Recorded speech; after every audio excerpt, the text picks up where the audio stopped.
사랑하고 축복합니다. 네, 주의 이름으로 사랑하고 축복합니다. 우리 자녀들도 축복해 주시기 바랍니다. 예. 자, 여러분 이제 오늘은 이제 대제사장이 입게 되는 거룩한 옷에 대해서 우리가 어떤 그 옷의 세부적인 그 내용들이 어떤 구원의 의미를 갖고 있는지를 이렇게 묵상하도록 하겠습니다. 하나님께서는 그 대제사장의 가문을 아론의 가문으로 그냥 주권적으로 선택하신 거예요. 어떤 조건이나 어떤 상황을 보는 것이, 능력을 보는 것이 아니라 하나님께서 그냥 주권적으로 선택을 하셨습니다. 그래서 아론의 가문을 이제 대제사장 가문으로 택하시고 이제 모세에게 그 아론에게 이제 대제사장 되는 아론에게 이제 거룩한 옷을 만들어서 정말 왕같이 영화롭고 그 다음에 아름다운 신분으로 또 하나님의 중보자이자 또 대리자의 사명을 감당하도록 이제 명령을 하시죠, 그죠?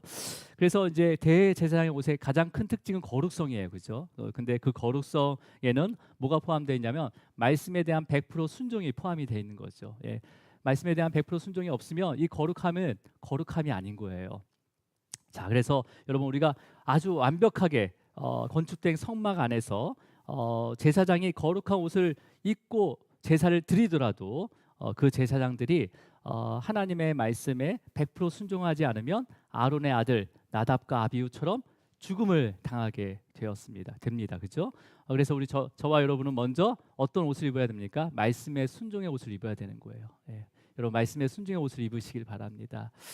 자, 이제 본격적으로 대제사장이 입게 되는 왕 같은 그 거룩한 옷을 만들어야 하는데 우리 인간의 지혜로 만들게 되면요, 결국 이 거룩한 옷을 만드는 게 아니라 자신의 생각과 내 스타일로 만들게 되잖아요, 그죠? 그래서 하나님께서는 모세에게 대제사장 옷을 어떻게 거룩하게 만드는지를 세부적으로 알려주시고 또 그 만드는 자들에게 지혜로운 영을 채워 주시게 됩니다. 자, 우리 28장 4절을 먼저 읽어볼게요. 함께 있습니다. 시작. 그들이 지을 옷은 이러하니 곧 흉패와 에봇과 겉옷과 반포 속옷과 관과 띠라. 그들이 내 형 아론과 그 아들들을 위하여 거룩한 옷을 지어 아론이 내게 제사장 직분을 행하게 하라. 자, 이제 대제사장이 입을 거룩한 옷이 총 이제 여섯 개로 되어 있는데 또 세부적으로 나누게 되는데요. 먼저 흉패와 에봇과 겉옷, 그 다음에 반포 속옷과 관과 띠로 이렇게 구성이 된다고 합니다. 물론 이제 우리가 지난주에도 봤지만 대제사장 복장을 한번 사진으로 한번 볼게요. 한번 보겠습니다. 자, 이렇게 되어 있습니다. 그래서 화살표로 이렇게 쭉 이렇게 지시가 되어 있는데요. 흉패는 가운데에 그렇게 네모나게 있는 12개의 보석에 박혀 있는 게 흉패입니다. 그리고 흉패랑 에봇은 조끼를 얘기하는데 그 같이 연결이 돼 있어요. 그다음에 파란색, 청색이 겉옷입니다. 겉옷. 그다음에 반포 속옷이 그 안에 있는 흰색 옷이고 머리에 쓰는 관과 허리에 띠가 이렇게 둘러져 있습니다. 그래서 오늘은 에봇과 그다음에 흉패와 겉옷에 대해서 묵상하면서 또 나머지는요 제사장 위임식 때 또 다루기로 하겠습니다. 자, 그러면 우리 6절을 한번 읽어볼게요. 6절이요. 자, 6절을 읽습니다. 시작. 그들이 금실과 청색, 자색, 홍색 실과 가늘게 꼰 배실로 정교하게 짜서 에봇을 짓되. 자, 에봇을 직접 만드는 거예요. 어디서 사오는 게 아니라 직접 손수 만드는데 예전에 우리 성막의 덮개와 휘장을 만들 때는요 4개의 실로 만들었는데 1개의 실이 더 추가가 됐죠, 그죠? 어떤 실이 추가가 됐습니까? 금실이에요, 금실. 예. 금실이 추가됐습니다. 뭐 지금도 금실은 굉장히 비싸죠, 그죠? 진짜 금으로 입힌 실은 굉장히 비쌉니다. 그렇다면 그 당시에 이 금실은요 함부로 쓸 수가 없었어요. 그 당시에 금실은 왕의 예복을 만들 때만 사용을 했던 실입니다. 왕의 예복. 그러니까 여러분 대제사장의 신분을 영화롭고 그 다음에 아름답게 거룩하게만 입으로만 말씀하신 게 아니라 직접 그 대제사장의 옷도 금실로 만들어서 왕 같은 제사장임을 옷으로도 드러나게 만드시고 계시는 거죠, 그죠? 자, 그러면서 에봇의 모양이 조끼 모양으로 만들어지는데 양 어깨에 보석을 붙이게 됩니다. 우리 한번 또 확대 사진을 한번 볼게요. 자, 빨간색 동그라미 보이시죠? 양쪽 어깨에 약간 노르스름한 그런 어떤 네모난 게 있죠, 그죠? 그 보석을 붙이는데 우리 9절을 읽어볼게요. 9절을. 자, 함께 있습니다. 시작. 호마노 2개를 가져다가 그 위에 이스라엘 아들들의 이름을 새기되 그 어깨에 놓여져 있는 보석이 호마노라는 보석이라 해요. 여러분 호마노라는 보석 보셨습니까? 예, 제가 찾아서 제 사진을 찾았어요. 그래서 이런 거예요, 이런 거. 예, 아직 뭐 이렇게 다듬어지지 않는 이런 호마노 이런 보석으로 이 어깨에 올렸다는 거죠. 자, 그러면 여러분 제가 이 호마노 도색을 검색해 보니까 지금도 굉장히 비싼 보석이라고 합니다. 저는 한 번도 못 봤는데 혹시 집에 이런 거 가지고 계시면 잘 가지고 계시기 바랍니다. 그래서 진짜 지금도 비싼 보석이라는. 근데 이 2개의 호마노 보석 위에 야곱의 그 이스라엘의 12아들의 이름을 6명씩 양쪽에 그 보석 위에다 새기라고 돼 있어요. 그러니까 기록한 게 아니라 새기는 거 뭐라고 그러죠? 조각하라는 거죠. 조각. 그죠? 예. 그래서 이렇게 순서대로 나이 순서대로 조각하라는 거예요. 자, 그러면 여러분 하나님께서 수많은 보석 중에 왜 호마노 보석을 제사장의 어깨 위에 양쪽에 놓고 이스라엘 백성의 이름을 나이 순서대로 한꺼번에 이렇게 6명씩 새기라고 했을까요? 왜 호마노 보석을 사용했을까요? 다른 보석도 더 많잖아요. 그죠? 여러분 이 호마노라는 보석이 처음 언급되는 구절이 있습니다. 바로 창세기 2장 말씀에 있는데요. 2장. 우리 창세기 2장 12절 말씀을 한번 읽도록 하겠습니다. 창세기 2장 12절 말씀이에요. 자, 함께 읽습니다. 시작. 그 땅의 금은 순금이요 그곳에는 베델리엄과 호마노도 있으며. 예. 지금 그 땅은 어느 땅입니까? 그 땅 어느 땅이에요? 에덴 땅이죠. 에덴 땅. 창세기 2장이니까 에덴 땅. 그러니까 에덴의 그 땅이 다 뭐예요? 금과 그다음에 뭐라고 돼 있어? 뭐가 있다고 했습니까? 12절에 베델리엄. 이거 진주를 얘기하는 거죠. 진주. 그다음에 호마노가 있다는 거예요. 호마노. 그러니까 그냥 지천에 그냥 진주와 호마노 이게 에덴 동산에 그렇게 돼 있다는 거예요, 여러분. 자, 그렇다면 여러분 아담과 하와가 죄를 짓기 전에는요 에덴 땅 위에 살고 있었어요, 그죠? 그러니까 에덴 땅 위라는 것은 호마노 위라는 거죠, 진주 위라는 거죠, 그죠? 네. 자, 그렇다면 그 땅의 금은 순금이고 그곳에 베델리와 진주와 호마노가 있었다는 것은 아담과 하와의 발밑에 금과 진주, 호마노가 널려 있었다는 거잖아요. 근데 죄를 짓게 되자 이 땅에서 쫓겨나 버렸어요. 그죠? 그런데 왕 같은 제사장이며 하나님과 그 백성들의 중보자가 되는 그 대제사장이 입는 에봇 옷에 어깨 끈 위에 금테를 부른 호마노 보석 위에다 이스라엘 12아들의 이름을 나이 순서대로 6명씩 새겨 놓아 올려놓았다는 것은 어떤 것을 의미합니까? 대제사장을 통해서 이스라엘 백성들을 이제 다시 에덴의 땅 위에서 다시 살 수 있도록 하나님께서 계획하고 계시다는 거죠. 호마노 위에 다시 이스라엘 백성들의 그 12명의 아들의 이름을 기록하잖아요. 이스라엘 백성들의 대표잖아요. 그게요. 보죠? 12지파의 대표잖아요. 그러니까 거기에 이름을 쓴다는 건 뭐예요? 다시 에덴 동산으로 다시 인도하겠다는 거죠. 죄로 인해서 쫓겨난 이스라엘 백성들을 다시 하나님의 자녀들을 다시 에덴 동산으로 돌아오게 하시겠다는 거죠. 살게 하시겠다는 거죠. 예. 여러분 이 모습은요 어떤 모습이냐면 목자가 연약한 양을요 목자의 양 어깨에 메고 험한 산길을 내려오는 모습과 똑같습니다. 그리고 어미 독수리가 아기 독수리를 그 날개 위에 올려놓고 하늘로 올라가는 모습과도 똑같은 모습인 거예요. 또 이스라엘 백성들의 모든 것을 어깨에 짊어지겠다는 의미도 포함이 되어 있습니다. 그럼 모든 것을 짊어지겠다는 것은 뭐까지 짊다는 거예요? 죄까지도 대신 짊어지겠다는 그 대속의 의미도 이 어깨에 이 호마노 보석에 기록된 하나하나의 이름이 기록된 그 이름 가운데 포함이 되어 있다는 거죠. 자, 그래서 대제사장 되신 주님께서는요 하나님의 택하신 그 자녀들의 그 죄를 상징하는 십자가를 어디에 매셨습니까? 어깨에 매셨잖아요. 직접 어깨에 매시고 골고다길을 혼자 걸으셨던 거예요. 자, 우리 12절을 읽어보도록 할게요. 12절 우리 다시 출애굽기 28장 12절로 가겠습니다. 12절. 자, 시작. 그 두 보석을 에봇의 에 붙여 이스라엘 아들들의 기념을 삼되 아론이 여호와 앞에서 그들의 이름을 그 두 어깨에 메워서 기념이 되게 할지며. 자, 먼저 그 두 보석을 에봇, 가론이 입는 그 대제사장 옷, 그 에봇의 두 어깨 바지에 붙이라고 하죠. 붙여서 이스라엘 아들의 기념 보석을 삼으라라고 되어 있습니다. 기념 보석. 그러면 여러분, 이스라엘 아들의 기념 보석이 어떤 거예요? 어떤 거죠? 뭐 결혼식 하는 것도 아니고 어떤 걸 말하는 거예요? 이 기념이라는 것은 단순히 우리가 뭐 어떤 이거 뭐 어떤 기념하다 그런 개념보다도 뭐 그런 것도 있지만 기억하다라는 의미가 있습니다. 영어 성경에도 메모리라고 써 있는데 기억하는 거예요. 그러니까 이스라엘 아들의 기억의 보석이 되게 하라는 거죠. 자, 그러면 여러분 이스라엘 아들들을 기억하는 보석으로 삼으라는 건데, 그러면 누가 어떤 것을 기억하는 것인지를 우리가 후반절에서 확인할 수가 있어요. 우리 후반절만 다시 읽어볼게요. 아론이부터 시작되는 말씀 시작. 아론이 여호와 앞에서 그들의 이름을 그 두 어깨에 메워서 기념이 되게 할지며.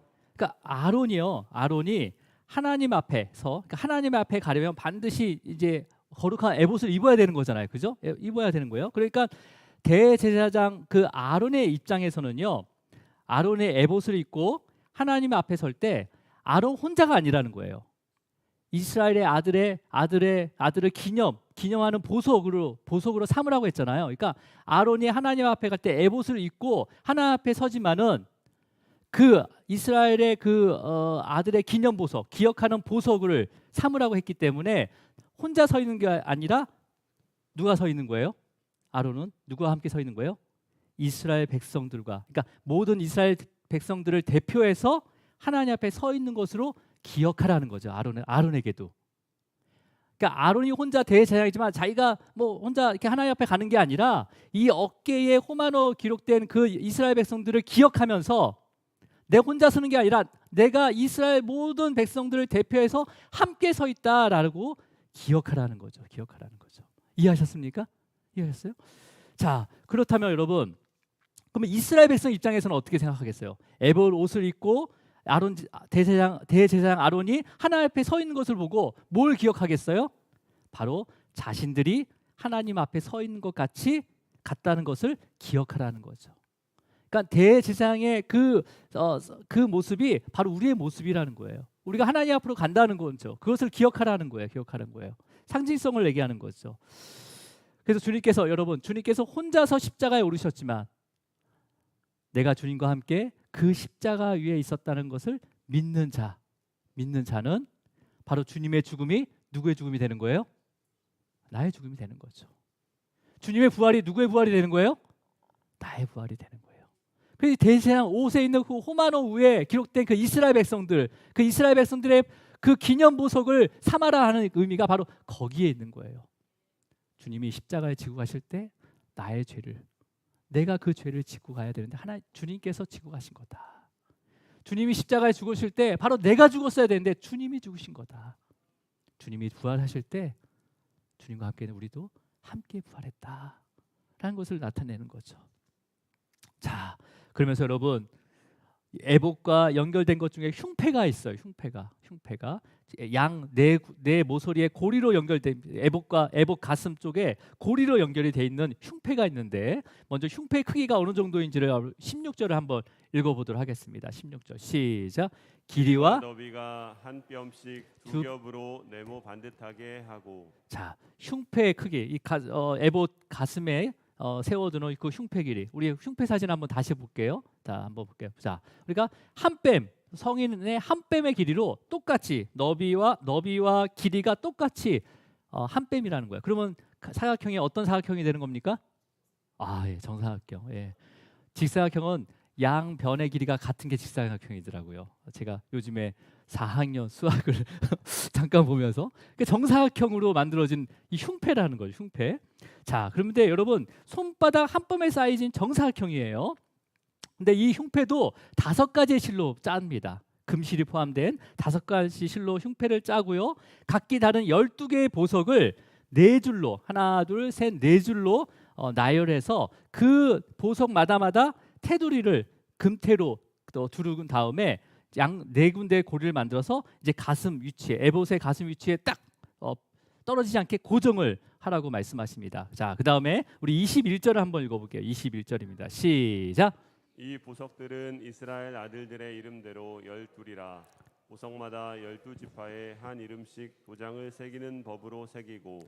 자, 우리가 방금 앞에서 에봇 어깨 위에 있는 호마노 보석 위에는 이스라엘 12아들의 이름을 6명씩 한꺼번에 이렇게 새기라고 했잖아요. 근데 지금 이 흉패에는 12개의 보석이 있는데 그냥 그 12개의 보석 하나하나에 각각의 이스라엘 12명의 아들을 각각 보석 한 개당 한 명의 이름을 새겨 놓으라고 합니다. 도장처럼 새겨 놓으라고 해요.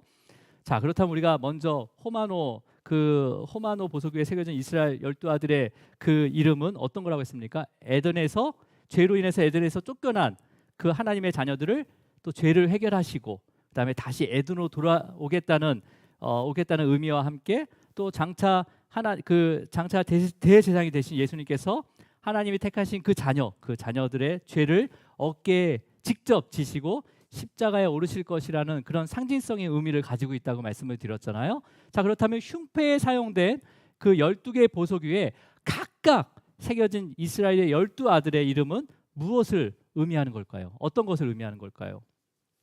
똑같이 이름을 새겼는데 흉패의 12개의 보석에 각각 하나씩 이름을 새겼단 말이에요. 자, 어떤 의미인지를 요한계시록에서 찾을 수가 있습니다. 우리 요한계시록 21장 19절과 20절 말씀을 우리가 한번 쭉 읽어보도록 하겠습니다. 자, 요한계시록 21장 19절과 20절 말씀이에요. 자, 함께 있습니다. 시작.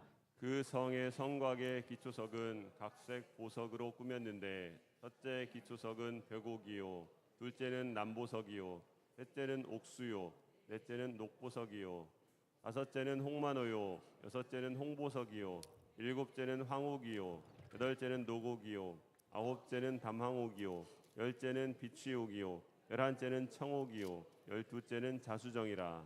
자, 여기서 그 성은 어느 성을 얘기하는 거죠? 이 땅에 세워지는 성이 아니라 새 예루살렘, 하나님의 나라, 하나님 나라의 그 성을 얘기하는 거예요. 그 성의 기초석이 총 몇 개의 보석으로 되어 있습니까? 12개. 여러분, 이 12개의 보석은요, 대제사장의 흉패에 사용된 보석과 일치합니다. 그러니까 제가 다 하나하나 일치해 보니까 옥수라는 것은 홍보석을 얘기하더라고요. 살색으로 생긴 보석이기 때문에. 그다음에 여기서 담황옥은 석류석을 의미하고, 그다음 비취옥은 백만호를 의미합니다. 그래서 12개의 그 흉패에 사용된 그 보석이 그 새 예루살렘 성의 그 기초석과 똑같다는 거예요. 그리고 또 여러분 이게 요한계시록 16절에 그 21장 16절에 보면 너비와 길이가 같은 정사각형이랍니다. 새 예루살렘의 그 모형이 너비와 길이가 같은 정사각형이라고 돼 있어요. 16절에 보면. 자, 그렇다면 여러분, 그러니까 흉패에 사용된 12개의 보석 위에 각각 기록된 그 이스라엘의 12아들의 이름은 어떤 걸 의미하는 거예요? 장차 대제사장 대신 예수 그리스도를 통해서 구원을 받게 되는 성도들의 이름을 상징합니다. 각각 구원을 받게 되는 성도들의 이름을 상징하는 거예요. 자, 그러면 여러분, 목자들이요, 양의 이름을 다 압니까 모릅니까? 다 알아요. 100마리든 200마리든 다 압니다. 그래서 그 목자를 인도할 때 그 양들의 이름을 하나하나 부르면서 그 양들을 생명의 길로 인도해요. 우리 주님께서도요, 저와 여러분, 그다음에 여러분의 자녀의 이름, 앞으로 나올 그 손자들의 이름까지도 다 개별적으로 일일이 알고 계시고 헤아리고 계십니다. 여러분, 이 헤아리다는 의미는 뭐냐면 단순히 계수하는 게 아니라 그 헤아리는 그 자가 필요한 것이 무엇인지를 헤아리면서 때에 따라서 정확하게 공급해 주신다는 거예요. 부모들도 자녀를 헤아리고 있잖아요. 그냥 얘가 잘 크고 있다 그게 아니라 얘가 크면 이번에는 사이즈를 좀 올려서 옷을 사줘야 되겠구나 하면서 헤아리면서 뭘 생각해요? 필요한 것들을 주려고 준비하고 계시잖아요. 그러니까 주님께서는요, 우리를 개별적으로 필요한 것들을 준비하시고 헤아리고 계시다는 거예요. 때가 되면 공급하시는 거예요. 때가 되면. 그러니까 주님께서는 그렇게 그 흉패가 가슴에 있잖아요. 그러니까 주님의 가슴뿐만 아니라 우리의 이름이 주님의 가슴에 기록이 돼 있는 거예요. 그리고요, 하나님께서 흉패의 길이와 너비가 한 뼘이라고 했잖아요. 그죠? 한 뼘이라고 했어요. 그렇기 때문에, 그렇게 말씀하셨기 때문에 주님의 손에도 우리의 이름이 기록이 돼 있습니다. 주님의 가슴과 주님의 손에 우리의 이름, 우리의 자녀의 이름, 우리의 손자의 자손의 이름까지 다 기록이 돼 있다는 거예요. 자, 우리 29절을 읽어볼게요. 29절이요. 자, 함께 있습니다. 시작. 아론이 성소에 들어갈 때에는 이스라엘 아들들의 이름을 기록한 이 판결 흉패를 가슴에 붙여 여호와 앞에 영원한 기념을 삼을 것이니라. 이번에는 여호와 앞에, 하나님 앞에 영원한 기념을 삼을 것이라고 얘기해요. 흉패, 그러니까 가슴에 에봇 가슴, 그 에봇 조끼에 가슴에 붙인 흉패를 무슨 흉패라고 합니까? 판결 흉패라고 부르고 있죠, 그죠? 판결 흉패. 그 판결 흉패라고 하고 하나님 앞에서요, 영원한 기념을 삼을 것이라. 그러니까 영원히 기억하시겠다는 거죠. 이 흉패를 통해서 뭘 기억하는 걸까요? 이번에는 뭘 영원히 기억하는 거예요? 여러분, 하나님의 그 심판대 앞에 섰다는 건 하나님의 심판대 앞에 쓴 거예요, 그죠? 하나님 앞에 심판대 위에 섰을 때 이 판결의 흉패를요, 구원의 증표로 영원히 기억하시겠다는 거죠. 그 성곽의 기초석에 이름이 기록이 돼 있는 거잖아요. 그래서 이 판결의 흉패를 통해서 구원의 증표로 영원히 기억하시겠다는 거예요. 그러니까 이 판결의 흉패는 어떤 거예요? 어떤 걸 의미한 겁니까? 구원하기로 판결이 난 흉패라는 거예요. 구원하기로 판결이 난 거예요, 이 흉패는요. 그죠? 이것을 통해서 이걸 증거로 해서 기억하게 하시겠다는 거죠. 여러분, 대제사장 되신 주님께서요, 저와 여러분, 또 우리 자녀들의 죄, 그다음에 자손들의 그 죄를 대신해서 십자가에 죽으셨다는 것을 믿으십니까? 네. 만약 그렇게 믿는다면 우리는요, 삶이 바뀌어져야 되는 거죠. 나를 살리신 그분의 말씀을 100% 순종해야 되는 거예요. 아니면 죽는 거예요. 그렇게 100%의 순종의 삶을 살기를 원하는 거죠. 애쓰는 거죠. 이게 바로 성령 충만한 삶인 거예요. 애쓸 때 여러분, 그러면서 믿음으로 행하게 되는 거죠. 우리가 그 믿음으로 행하게 되는 거죠. 그런 자들이 마지막 주님의 그 하나님의 심판대 위에 섰을 때 주님의 가슴과 주님의 손에 새겨놓은 우리의 이름을 증거로 이미 구원을 우리가 받았구나라는 것을 알게 된다는 거예요. 주님의 심판대 위에 섰을 때 그 판결의 흉패를 통해서 우리가 구원받았구나라는 것을 믿게 된다는 거죠. 그때 믿게 됐다는 거죠. 여러분, 그래서 판결의 흉패는요, 주님께서 이미 이루신 구원의 증표가 되십니다. 하지만 우리는 알지 못해요. 누가 진짜 구원받은지 주님 앞에 섰을 때 비로소 알게 됩니다. 자, 여러분, 그러면서 이 판결의 흉패 안에 우림과 둠밈을 넣으라고 합니다. 자, 우리 30절을 읽어볼게요. 30절 함께 있습니다. 시작. 너는 우림과 둠밈을 판결 흉패 안에 넣어 아론이 여호와 앞에 들어갈 때에 그의 가슴에 붙이게 하라. 아론은 여호와 앞에서 이스라엘 자손의 흉패를 항상 그의 가슴에 붙일지니라. 자, 여러분, 우림과 둠밈에서 들었을 거예요, 그렇죠? 이게 이제 제비를 뽑는 도구인데요. 이제 우림이라는 것 뜻은 빛이란 뜻입니다. 그리고 둠밈이란 뜻은 완전함이란 뜻이에요. 예, 여기 오늘 말씀 점검하게 나와 있습니다. 자, 그렇다면 여러분, 이 우림과 둠밈은요, 두 개가 똑같은 매끈한 돌이나 보석이에요. 그러니까 어떤 게 둠밈이고 어떤 게 우림인지 모를 정도로 똑같은 돌을, 두 개의 똑같은 돌입니다. 보석이나 돌이에요. 근데 이 돌이나 보석 위에다 이렇게 우림이라고 쓰고 또 한쪽은 하나는 둠밈이라고 쓰는 거예요, 그냥요. 뭐 이거 먼저 둠밈을 쓰든 뒤에 움림을 쓰든 그건 상관없습니다. 똑같은 거기 때문에. 자, 그것을 이 판결 흉패 안에 사이에 주머니가 있어서 그쪽에 넣어두라는 거예요. 자, 그러면 대제사장이 중요한 일을 결정하면서 하나님의 뜻을 물을 때가 있잖아요, 그죠? 물을 때가 있어요. 물을 때 이 판결 흉패 안주머니에서 돌 하나를 꺼내서 결정을 하게 됩니다. 그래서 이제 만약에 생각을 하겠죠. 야, 만약에 우림이란 돌을 꺼내오면 하나님이 하라는 거다. 아니면 그러면 이제 이제 또 둠밈 발음도 안 되죠. 둠밈이라는 돌을 꺼내오면 하나님이 하지 말라는구나. 이렇게 생각하고 믿고 뽑게 되는 거잖아요. 그래서 어떤 것을 뽑든 그거대로 어떻게 하는 거예요? 결정하는 거죠. 결정하는 거죠. 예. 이게 바뀌어질 수도 있는 거죠. 이거 그죠? 그걸 결정을. 그러니까 반대로 정하고 또 뽑을 수도 있는 거예요. 그런요. 뭐 우림이 꼭 하나님이 하라는 거다. 그게 아니라 둠님이 또 하나님이 하라는 거라고 생각하고 뽑을 수도 있는 거죠. 그때 틀린 거죠. 자, 근데 여러분 대제사장이 판결 흉패 주머니에서 우림 돌을 뽑던 둠민 돌을 뽑던 어떤 것을 뽑아도요 의심하지 않고 하나님께서 언제나 빛과 그 완전함으로 이미 인도하고 계시다라는 것을 믿고 어떠한 결과에도 완전하게 순종하겠다는 전제 가운데 뽑는 거예요. 이해하셨어요? 그러니까 내가 이번에 이게 돼야 되는데 하면서 그렇게 뽑는 게 아니라 이미 판결 흉패 안에 주머니에서 우림과 둠민의 그 돌을 꺼내려고 마음 먹을 때부터 어떤 거가 나오든 내가 순종하겠습니다라는 마음을 가지고 뽑는 거예요. 여러분, 우리의 기도가 또 이러한 믿음과 순종함이 있어야 됩니다. 우리의 기도도요. 그러니까 우리가 스스로 결론을 내고 기도를 시작하면 안 된다는 거죠. 이번에 반드시 우민이 나와야 되는데 둠민이 나오면 어떡하지? 막 그런 마음이 아니라 어떤 거예요? 우리의 마음과 상태를 모두 주님께 아뢰는 거죠. 나 현재의 상태와 현재의 마음을 다 아뢰는 거예요. 나의 모습을 그대로 드리는 거죠. 그리고 믿음으로 주님의 응답과 뜻을 기다려야 되는 거예요. 믿음으로 기다려야 되는 거죠. 그리고 그 어떤 응답이 됐든 어떤 뜻이 됐든 의심하지 말고 순종해야 됩니다. 의심하지 말고 순종해야 되는 거예요.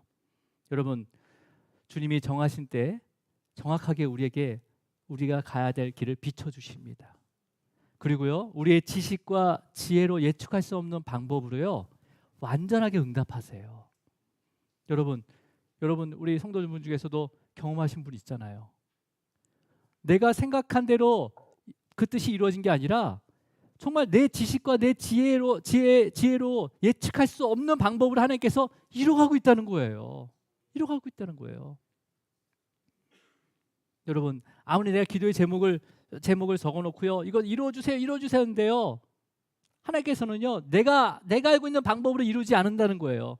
하나님의 우림과 둠님을 통해서 완전하게 그 빛을 비춰줘서 해결해 주신다는 거예요. 여러분, 이 믿음과 순종으로 주님의 그 빛과 그 완전함을 매일매일 경험하시기를 축복합니다. 예. 자, 이제 마지막으로 마지막은 아니죠. 이제 오늘 말씀의 마지막으로 에봇 옷에 받쳐 입는 겉옷에 대해서 이제 말씀을 하시는데 우리 31절을 읽도록 하겠습니다. 31절입니다. 시작. 너는 에봇 받침 겉옷을 전부 청색으로 하되. 자, 이번에 에봇 받침에 안에 입는 겉옷을 전부 청색으로 하라고 합니다. 여러분, 이제 여기서 이제 우리 한글 성경에는 겉옷으로 돼 있어요. 그냥 이 겉옷은 우리가 단순히 그냥 밖에 나갈 때나 추울 때 이렇게 걸쳐 입는 옷으로 생각하고 있지만 원어적인 의미는 그런 의미가 아니라 어떤 의미냐면 귀족들이 굉장히 높으신 신분들이 격식을 갖추어서 입는 예복을 나타냅니다. 예복을 나타내요. 그러니까 히브리 원어는 메일이라는 단어를 쓰는데 이 겉옷은 예복을 나타내는 거예요. 그래서 지금 이 단어는요 성경에서 처음 이곳에 사용되고 있습니다. 지금 처음 사용되는 단어가 바로 이 메일이라는 단어, 이 겉옷이라는 단어, 예복이라는 단어입니다. 그래서 영어 성경을 찾아보니까 루브라는 ROBE 루브라는 단어를 사용하고 있는데 이 단어도 마찬가지로 특별히 격식에 따라 나타내는 예복을 나타내고 있더라고요. 자, 그렇다면 여러분, 이 예복의 색깔이 무슨 색깔이라고 합니까? 청색이라고 해요. 청색. 그럼 예복은 뭘 나타내는 거죠? 어떤 예복인 거예요? 하늘의 예복을 나타내는 거예요. 하늘의 예복. 청색 겉옷. 그러니까 하늘의 예복을 나타내는 거죠. 그러니까 이 옷을 입어야지 하나님의 나라에 들어갈 수 있는 거죠. 그죠? 이 예복을 입어야지. 자, 근데 여러분, 우리 마태복음 22장에 보면 내거리에서 사거리에서 초대를 받아서 임금의 그 잔치에 초대받은 손님들이 있었어요. 그죠? 그 손님 중에서 손님이 있었는데 임금이 이제 돌아다니면서 그 손님 중에서 예복을 입지 않는 자를 내쫓아 버리게 됩니다. 예. 이때 입어야 할 예복이 어떤 예복이냐면 이 대제사장이 입었던 청색 예복, 바로 하늘의 예복을 나타냅니다. 그러니까 여러분, 이 예복은요, 택함 받은 자만이 입을 수 있는 예복인 거예요. 택함 받은 자. 그래서 오직 지성소에 들어가는 대제사장만이 입을 수 있는 예복이 바로 이 청색 겉옷, 바로 이 예복을 나타냅니다. 자, 그렇다면 여러분, 이 예복을 입어야 되잖아요, 여러분도요, 그죠? 저 여러분, 이 예복을 입으시길 바랍니다. 예. 근데 이 예복의 색깔이 청색이라고 했어요. 그리고 이 예복을 이제 우리가 쭉 읽어오셨으리라 믿습니다. 그 쭉 보면요, 그 구절을 보면 이 한 통으로 돼 있습니다. 그래서 가운데 머리가 들어갈 수 있도록 구멍을 뚫어요. 그다음에 그 구멍이 찢어지지 않도록 그 갑옷의 깃같이 이렇게 짜가지고 튼튼하게 만듭니다. 그리고 그 하단은요, 석류와 금방울을 달게 되는 거예요. 자, 우리 하게 되는 거죠. 자, 우리 사진을 내가 안 넣었구나. 제가 죄송합니다. 그 처음 사진을 보면 보이는데 한 번만 찾아주시겠습니까, 목사님? 처음 보면 하얀색하고 청색 그 발 밑에 쪽으로 보면 조그맣게 달려 있어요. 청색 끝단에 이게 확대해서 보면 보이는데, 자, 그 달려 있습니다. 자, 그게 금방울이에요, 금방울. 자, 우리 이렇게 만드신 이유가 있는데요. 35절을 한번 읽어보도록 하겠습니다. 35절. 자, 35절입니다. 시작. 자, 출애굽기 28장 35절입니다. 35절. 자, 읽습니다. 시작. 아론이 입고 여호와를 섬기러 성소에 들어갈 때와 성소에서 나올 때에 그 소리가 들릴 것이라. 그리하면 그가 죽지 아니하리라. 네. 대제사장이요, 성소에 들어가고 나올 때 이 소리가 들리면 죽지 아니할 것이다라고 돼 있죠, 그죠? 이 소리가 들리면. 그러면 여러분, 예복을 입으면 뭐가 나야 되는 거예요? 이 청색 예복, 하늘의 예복을 입으면 계속해서 이 금방울 소리가 나야 되는 거예요, 그죠? 나야 되는 거예요. 자, 그러면 저와 여러분이 이 예복을 입고 있는데 알 수 있는 방법이 있는 거죠. 이 금방울 소리를 들으면 되는 거잖아요, 그죠? 들으면 되는 거예요. 금방울 소리를 들으면 이 예복을 입고 있는 거죠, 그죠? 맞죠? 보이진 않지만, 그죠? 자, 그렇다면 이 금방울 소리가 뭘까요? 여러분, 그 당시에 이 예복 끝자락에 달려 있는 그 금방울 소리를 누가 들었냐면, 먼저는 직접 입고 있는 그 말씀에 순종하면서 그다음에 말씀대로 제사를 행하고 있는 그 대제사장들이 들었을 거예요, 그죠? 분명히 자기 옷에서 막 딸랑딸랑 거리니까 자기가 듣잖아요. 그다음에 또 누가 들었을까요? 성막 뜰 그 안 밖에 있는 백성들이 들었겠죠, 그죠? 네. 자, 그렇다면 여러분, 특히 대속죄일 1년에 딱 한 번, 이 대속죄일에 성소 밖에 있는 백성들은요, 대제사장의 그 금방울 소리를 들으면서 대제사장이 지금 지성소에까지 들어가서 우리의 죄, 이 자신들의 죄의 속죄의 제사를 하나님께서 받아들이고 있구나, 그 소리를 들으면서 드리고 있고, 그 하나님께서 받아들여주고 있구나라고 하면서 그 제사를 그 방울 소리와 함께 참여하는 거예요.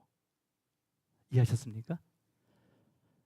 대상이 보이진 않지만 그 방울 소리를 들으면서 이 성소 바깥에서 성막의 뜰 안과 밖에서 백성들이 그 소리를 들으면서 함께 이 소리가 지금 점점 멀어지고 또 이렇게 막 심하게 흔들리고 그러면 막 이렇게 피를 뿌리는 것이나 그러면서 이 소리를 들으면서 함께 그 제사에 참여하는 거죠. 그렇잖아요. 함께 그 제사에 참여하고 믿고 기다리는 거죠. 그리고 금방울 소리와 함께 대제사장이 성소에서 나오고 있는 거예요. 그 소리와 함께 그 나오는 것을 보고 어떻게 합니까? 기뻐하는 거죠. 야, 내가 해결할 수 없는 죄들을 드디어 해결받았구나 하면서 그 소리를 듣고 그 대제사장을 보면서 기뻐하는 거죠. 그 금방울 소리를 듣고 기뻐하는 거죠. 그래서 그 금방울 소리는요, 기쁜 소식인 그 복음이 됩니다. 복음이 되는 거예요. 우리 주님께서는요, 그 대제사장의 그 거룩한 옷을 한 번도 입은 적이 없습니다. 한 번도 없지만 그 대제사장의 거룩한 옷에 담긴 그 구원의 의미를요, 주님의 삶으로 죽기까지 직접 보여주시고 완성해 주셨다는 거예요. 이 말씀이 바로 복음입니다, 여러분. 그게 그 금방울 소리인 거예요. 그리고 여러분, 이 복음을 계속 듣는 자가 바로 예복을 입어가는 자죠. 그렇잖아요, 그죠? 예. 자, 우리 본문절 43절을 읽도록 하겠습니다. 43절입니다. 시작. 아론과 그의 아들들이 회막에 들어갈 때에나 제단에 가까이하여 거룩한 곳에서 섬길 때에 그것들을 입어야 죄를 짊어진 채 죽지 아니하리니 그와 그의 후손이 영원히 지킬 규례니라. 영원히 지킬 규례라는 거예요. 영원히. 예, 끝까지 지켜야 된다는 거죠. 근데 여러분, 그러니까 아론과 그의 아들들, 그 당시에는 아론과 그의 아들들이 하나님께서 맡겨주신 그 사명들을 감당할 때마다 뭘 입어야 되는 거예요? 대제사장이 입어야 되는 모든 거룩한 옷을 입어야지만이 죄를 짊어진 채로 죽지 않는다는 거예요. 그죠? 자, 그렇다면 여러분, 죄를 짊어진 채로 죽으면 어떻게 되는 거죠? 그 예복을 입지 않고 죽게 되면 죄를 짊어지고 죽는 거잖아요. 그죠? 그러면 그 죄를 짊어지고 죽으면 어떻게 됩니까? 물론 똑같이 하나님의 심판대 위에 서잖아요. 그죠? 앞에 서 있습니다. 근데 어떤 방법으로도 구원을 받을 수가 없어요. 죄를 짊어지고 죽게 되면. 자, 그렇다면 여러분, 거룩한 대제사장 옷을 입고 있어도 결국은 육체는 죽음을 맞이하게 됩니다. 맞습니까? 죽음을 맞이하게 돼요. 하지만 그 대제사장의 옷의 의미를 기억하고 믿고 있는 자는요, 호마노에 새겨진 그 이스라엘 12아들의 이름을 기억하면서 다시 에덴으로 돌아가도록 대제사장 대신 바로 예수 그리스도께서 심한 채찍으로 무너져버린 그 어깨로 끝까지 우리의 모든 죄를 대신 지시고 십자가에 오르신 것을 생각하게 되는 거죠. 내가 옷을 기억하게, 그 대제사장의 옷을 기억하게 되는 거죠. 또 흉패 위에 올려진 그 12개의 보석에 각각에 새겨진 그 이스라엘 12아들의 이름을 기억하면서 뭘 생각합니까? 주님께서 십자가 위에서 우리를 대신해서 죽으시고 그다음에 이루신 그 대속의 은혜와 그다음에 구속의 그 은혜를 믿고요. 이제 심판대 앞에 죽어서 심판대 앞에 섰을 때 더 이상 그 죄를 짊어지지 않은 거죠. 그래서 그 구원, 뭐예요? 주님의 이름을 부르게 되는 거죠. 구원하신, 그 구원을 성취하신 그 주님의 이름을 부르게 됩니다. 그럴 때 어떻게 됩니까? 대제사장 되신 주님께서 하나님께 뭘 보여줘요? 주님의 가슴과 손에 새겨진 우리의 이름을 보이신다는 거예요. 그죠? 그리고 우리에게 금방울 소리를 들려주면서 저와 여러분을 영원한 생명의 길로 인도해 주십니다. 예. 여러분 히브리서 3장 1절 읽고 말씀을 마치도록 하겠습니다. 자, 함께 읽습니다. 시작. 그러므로 함께 하늘의 부르심을 받은 거룩한 형제들아, 우리가 믿는 도리의 사도이시며 대제사장이신 예수를 깊이 생각하라. 자, 여러분 오늘 말씀을 통해서 우리의 오늘 말씀이 대제사장의 옷에 대한 말씀이었어요. 그럼 이 말씀을 들을 때마다 우리가 죄의 사망에서 우리를 죄의 사망에서 생명의 길로 인도하시는 그 대제사장 되신 그 예수님을 더 깊이 생각하시길 바랍니다.